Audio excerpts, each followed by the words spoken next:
Ford Off-Roaders Club Philippines. So lahat ng Ford 4x4, welcome. Feature na gusto ko sa Ranger Raptor ko is yung Baja mode, which yun yung ginamit natin here.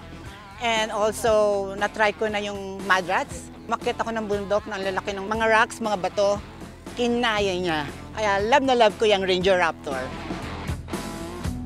Last year, we started around 120 rigs. And this year, 167 tayong lahat. And we have around 550 people.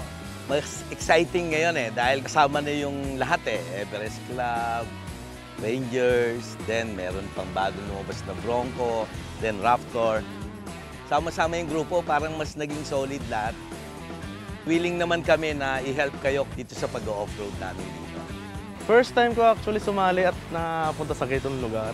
Ang dala ko ngayon, Ford Everest 3.2 4x4 Titanium na 2016 model. 8 years old na yan, pero kayang-kayang lumaban sa mga bagong units ngayon.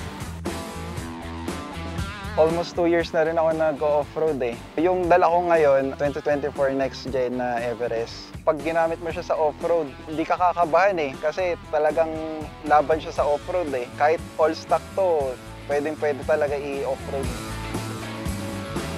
I have the Ranger Raptor 2024. Kasi adventurous ako. I like this. I like outdoors. Para yun yung de-stress ko. Yun yung time ko na to be in touch with nature. I want something na outside of what I am doing. Number one, ang Bronco kasi is pagdating sa off-road, sa 4x4, talagang maasahan mo siya kahit tayo. Kahit hindi ako nagpa-modify, nagpalit ng mugs or wheels, ganun pa rin ang takbo niya, hindi nagbabago. Basic para sa kanya. Ang masasabi ko, built tough talaga ang Ford. FOCP, happy first anniversary!